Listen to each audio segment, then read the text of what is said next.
Good morning, everyone. Lots going on as usual. Today's Friday, September 12th, 2025, and they caught the alleged shooter, according to Donald Trump. We'll talk Charlie Kirk at the end of the show. I've got a lot of tabs on Charlie Kirk today, and just talking about all the fallout from yesterday. The whole Twitter sphere is talking about it. Right-wing people are trying to get left-wing people fired for dancing on Charlie Kirk's grave. I think that's an interesting response to having the left wing try and cancel us on the right for everything and anything. I think it's a strange response because free expression and free speech is paramount, etc. I digress. We'll talk about it at the end of the show. Bolsonaro is sentenced to 27 years in prison, and the USA weighs in on that. More police are speaking out against the crime in Canada. I've got a quick series on what the criminals and what their consequences are in Canada, and it's not nearly enough, not at all. And the police are speaking up about it. The people who are getting severe sentences and things are people who are thought criminals who dare to speak up against the regime online. And the people who are getting short sentences are criminals who are just allowed to, commit violent crimes and get out on bail the same day. It's absolutely incredible. And people are noticing it and getting upset. People being fired for dancing on Charlie Kirk's grave. I already talked about that. They're going to try and use Wind West as a nation building project, tens of billions of dollars to build the transmission lines, which sounds like a really expensive waste of money. And once the transmission lines are built and then they build production of the windmills and the power production, right? And then they realize, oh man, this is too intermittent. It doesn't really work. And the power transmission cables don't transmit enough power because not enough power is being made and so on and so forth. We'll find that out after spending tens of billions of dollars. And that's a huge amount of waste. And that's terrible. And Major Projects Office is off to a big flop so far because they're not doing pipelines. We're doing wind power. And that's just ridiculous. It's ridiculous. And I called it. I definitely called it. I was saying these energy superpower promises are going to fall flat because they're going to try and make us a green energy superpower because they're playing with language as they do. And here we are. We're at the precipice of green energy superpowerdom, and it seems, ridiculous. And so there's lots to get to. Let's get to it. First, green energy and the Major Projects Office and Mark Carney. Well, Tamara says a washed up recycled government using washed up recycled promises, right? Holly Doan is reporting Prime Minister Carney names previously announced ventures as first nation building projects to be fast tracked by cabinet. List includes nuclear research program licensed 5 months ago. Oh, look at our list. These are the things that are the top priority. Isn't this already started, sir? Next question. Richard says, imagine being the fourth largest producer of oil and thinking that facilitating the export of your most important commodity is not in the national interest. The elite climate zealots running Canada are sacrificing our working class for arbitrary emission goals. It's gross. It's gross. It's going to get worse. It's going to get a lot worse. Here's Keith, and he's responding to Mark Carney. Mark Carney is kind of just saying verbal diarrhea here. And who's this? Kirk says, can somebody explain to me what Mark Carney is talking about? We're governed by the law of Canada. They could change the law of Canada. In fact, people want them to change the law of Canada to align more closely with what people expect. Like, get our oil out of the ground, sell it to people who want it, make a pipeline to the West Coast so we can export LNG to Europe. Like, holy cow, this isn't difficult. Like, why? Make the laws facilitate the reality that Canadians want. And instead, he's using the laws to crush us and, not make any progress, saying, we've got laws in Canada that we need to follow, so we're going to follow those laws. Here's Mark Carney being an idiot. Oops, I pushed the wrong button. Here we go. We're governed by a law of Canada. And in that law is to work for projects that advance our independence, our autonomy, have economic benefits for Canadians, advance our climate objectives, partnership with Indigenous people. We're governed by... It means nothing. Partner with Indigenous people. We're not getting projects done. Here's the longer version, and Keith is responding to this video. Global economic competitiveness is not driven by climate policy. It's driven by who has the resources, price, and shipping costs. Carney is sacrificing our kids' future in pursuit of his ideological extremism. Yes, at our expense. They are prioritizing their ideology over good economic, financial, fiscal stewardship of our natural resources and getting them to market, hiring people to enrich these things like, yay, we have this valuable thing in the ground. We're going to hire people to take it out of the ground and then pump it into this pipeline here. And then we're going to pump it into that ship and we're going to send it over to our customers and they're going to give us cash money. And we're going to reduce taxes based on that once we pay off all our debts.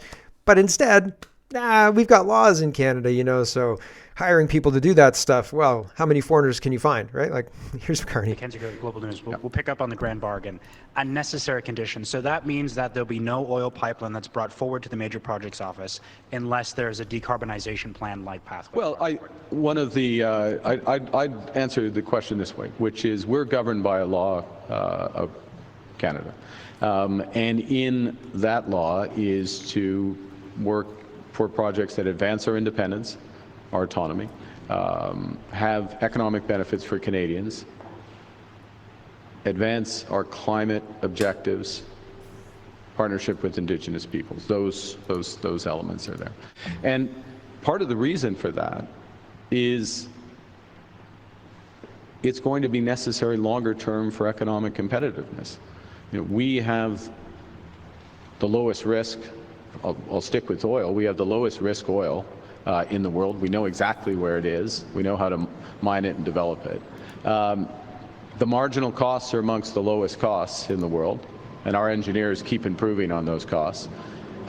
We need to move towards it being one of the lowest carbon sources of oil in the world.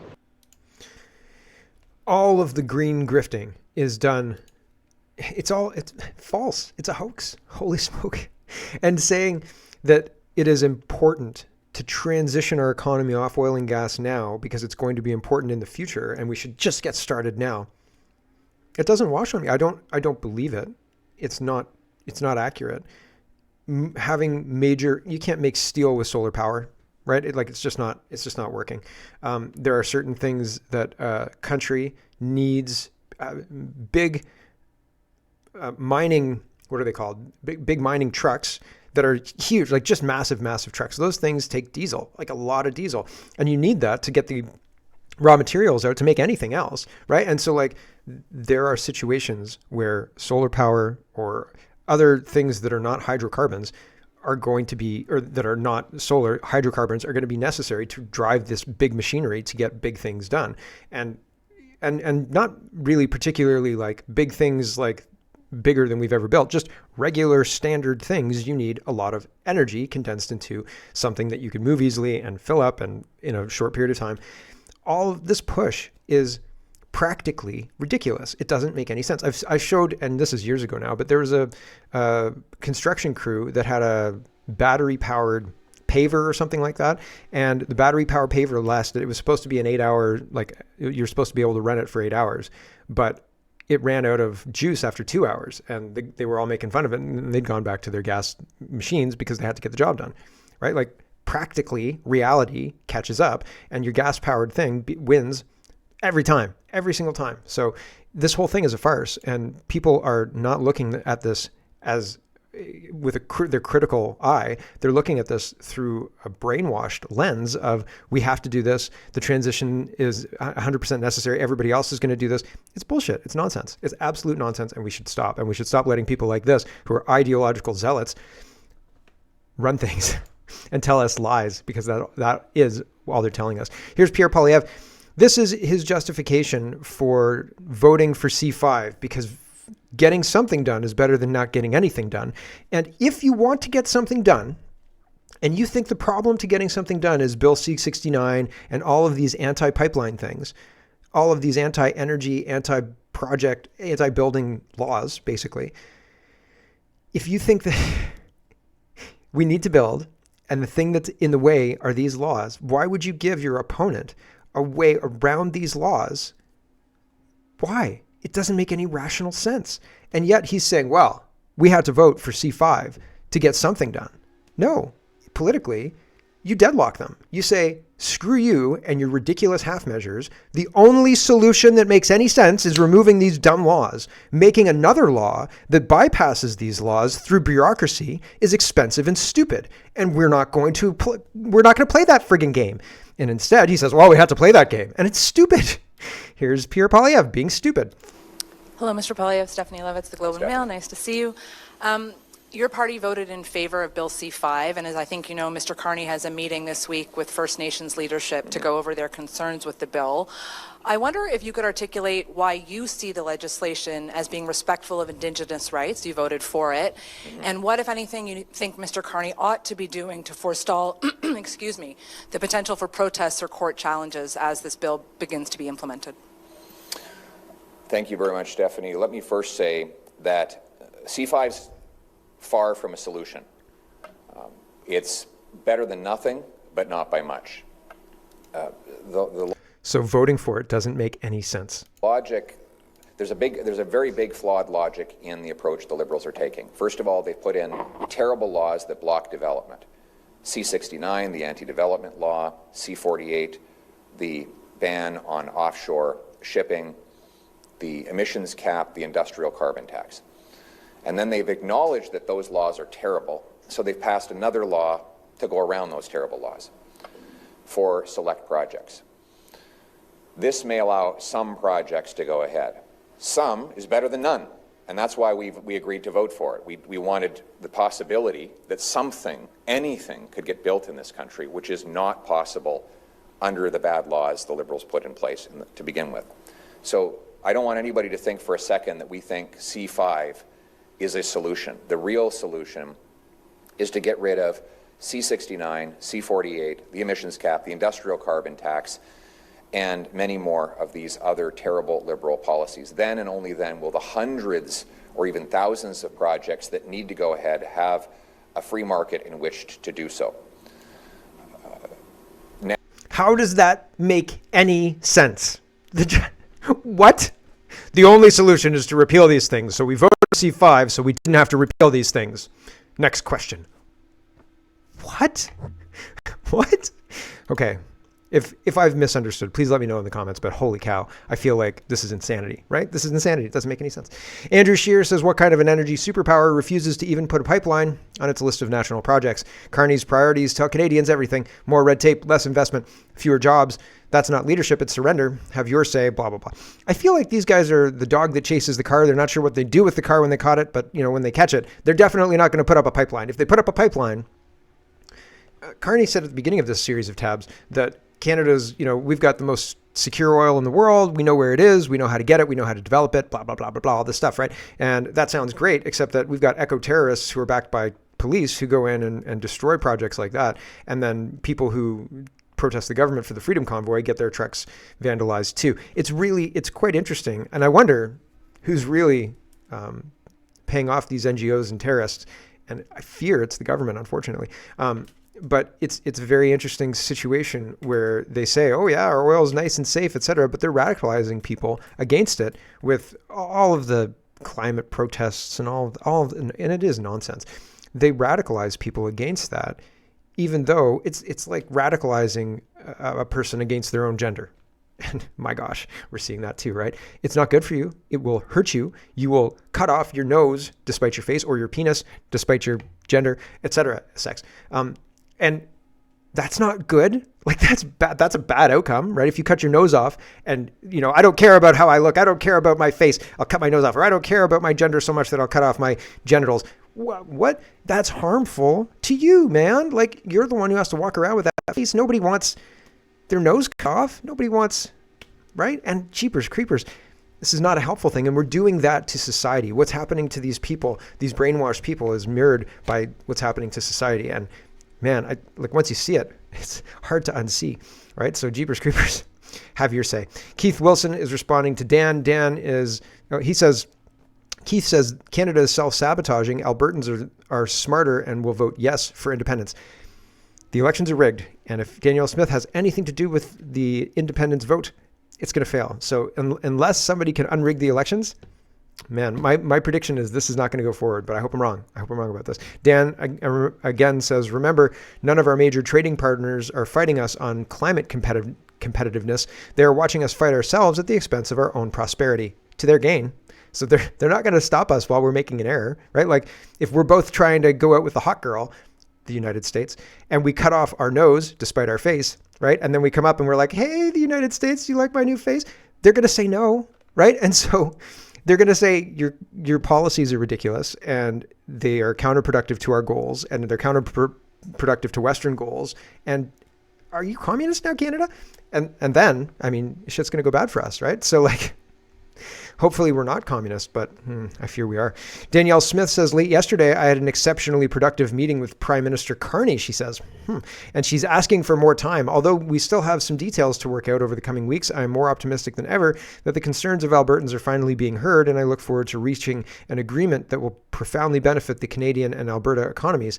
The work is not yet complete, and I know many Albertans feel that the rug has been pulled out from underneath our feet too many times to count. But I ask for a bit more time, patience, and faith as we owe it to our province and country to see this process through. A strong, sovereign, and empowered Alberta within a united Canada will bring incredible prosperity to Canada, to all of the Canadian provinces and not Alberta. I mean, she says, prosperity to our province and the entire country. Our government will continue to work relentlessly on achieving exactly that. And Jeffrey Rath responds, he says, Danielle, we're done bringing prosperity to the entire country. We don't need to bring prosperity to the entire country. We need to bring it to Alberta, they say.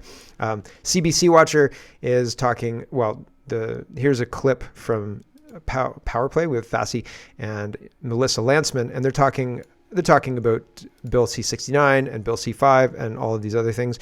And again, she's making the case to not vote for C-5, but these conservatives did vote for C-5. And so it doesn't make any rational sense whatsoever. And if you want to be politically powerful, agreeing with the opposition to get around their bad laws seems like a bad way to be politically powerful. Oh yeah, let's just do what they say because, reasons. Nope. It's bad. It's bad strategy. I don't understand it. And if they could explain it to me, no, they can't explain it because the strategy is we're all globalists here. Here we go. Why is a middle ground so inherently bad? Well, I just don't think a middle ground is realistic, and I don't think industry thinks that a middle ground is realistic, and I don't think that attracting investment on this middle ground is realistic. In order for us to attract the investment necessary, to attract the proponents necessary to build these projects, you have to give them a very, very clear signal, a signal that you can build here, that we're open for business. Well, your C5 is an admission that you may or may not approve a project at a certain point. Do you really think that an industry would look at C5 as the end-all be-all of, yes, we are going to dump money in Canada because it's a sure bet? I'm not sure about that, and I don't think many others are sure about that, and that is exactly what we're talking about. If the thing that is in the way is actually in the way, you've admitted it in the way, you've presented new legislation in the House saying that it's in the way, then get out of the way and drop those things in order for us to actually have the development, for us to stand on our own 2 feet, for us to be resilient, and for us to be less dependent on a single customer in the U.S.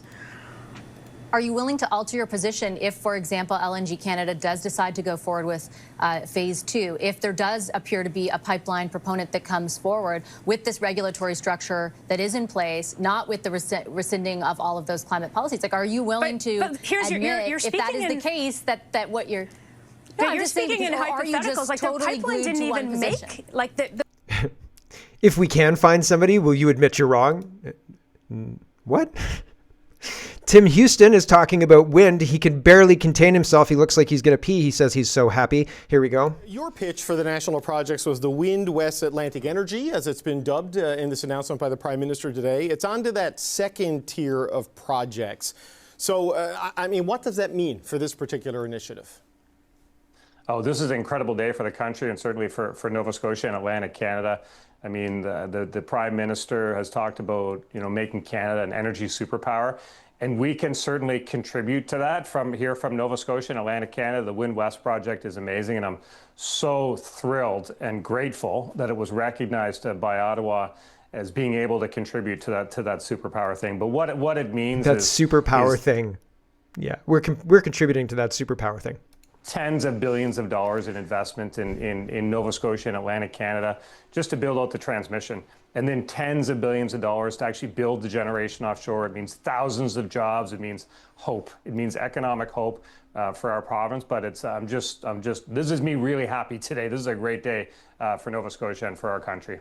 It won't be so happy when we spent tens of billions of dollars on transmission lines and we realize that it's not a viable project. Wah, wah, right?